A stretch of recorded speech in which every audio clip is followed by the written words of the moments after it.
And Mike McCaul from Texas, top Republican on the Foreign Affairs Committee, and he is a member of the Homeland Security Committee as well. Congressman McCaul, always good to have you with us today. Thanks, Martha. Obviously, this is such a tragic story. When I saw this cross over the weekend, it's just heartbreaking. I think we have a picture of Specialist Bishop Evans, which we can bring up there. He did some service overseas in Iraq, I believe Afghanistan as well, back and forth as a Texas National Guardsman. Your thoughts on this young man losing his life in your home state, sir? Yeah, my heart goes out to the Evans family. 22 years old, having survived a tour of duty overseas, and then only to die, at our border. I have mixed emotions. A part of me, the sympathy for the family, heartbroken about this Texas Guardsman dying as he saved two narco traffickers. The irony of this, but I also have a feeling of anger that this didn't have to happen, and that the administration contributed to this death by the policies that they have effectuated by, number one, rescinding migrant protection protocols, remaining in Mexico that was working, suspending the construction of the wall. And now we have the death of a Texas Guardsman. It's a dangerous river. We've seen drownings before, but it didn't have to happen. It's self-inflicted. And shame on this administration. And Secretary Mayorkas will be testifying before Homeland Security Committee on Wednesday, and he's going to have some tough questions. You were on Fox News Sunday over the weekend, and there's a Washington Post editorial very critical of what you had to say there. And it said that you said that your state gets invaded almost on a daily basis, and you made a comparison to Putin invading Ukraine. They were very negative, as I said, about what you had to say, basically saying, how can you compare innocent asylum seekers, in their words, to Putin invading Ukraine? Do you want to respond to that, Congressman? Sure. And look, I just want to say, while we're paying attention to Ukraine, and I've certainly done that a great deal, we also have to pay attention to our southern border. And it's not as innocent as they make it out to be. These are sophisticated drug cartels that know how to kill and know how to make a lot of money.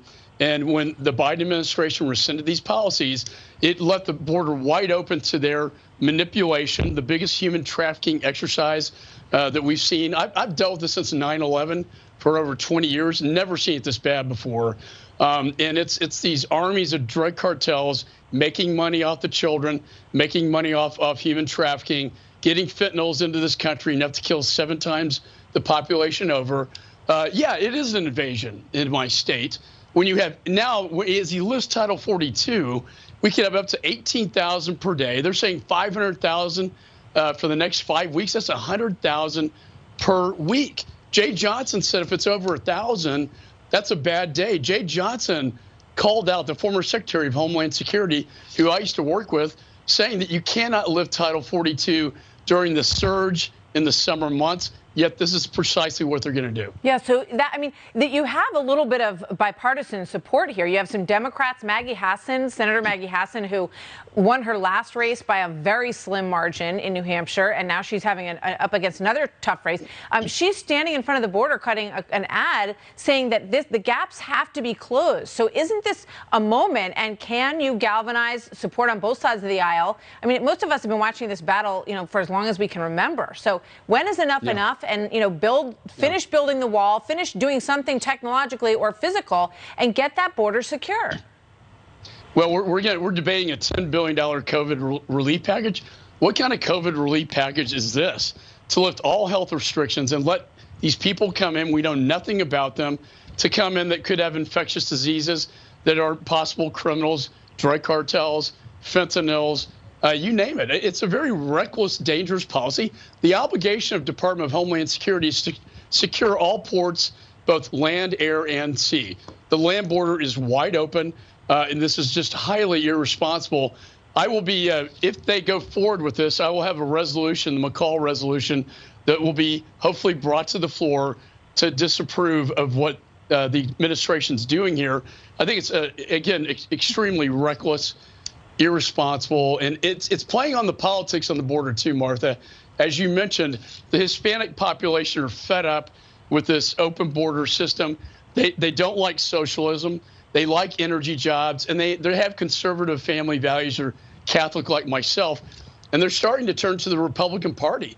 They don't see the answers in the Democratic Party right now. Well, I think a lot of people are waiting for actual solutions, and it seems like politics always gets in the way of this. Nobody wants to give the other side a win when there's another election coming down the pike. So we'll see.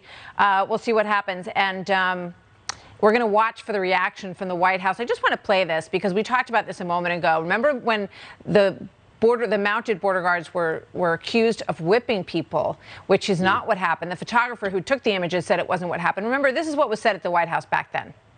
We just saw this footage. It's horrible to watch. I just have to get more information on it. I was outraged by it. It was horrible and deeply troubling. So that didn't happen. We never heard an apology, and now we're waiting for a response on this young man, Bishop Evans, Specialist Bishop Evans, who lost his own life trying to protect people who are trying to get here illegally. Thank you, Congressman McCaul. Good to see you as always. Thank you, sir. Thank you, Martha. I appreciate it. So Victor Davis Hanson on news that is breaking right now.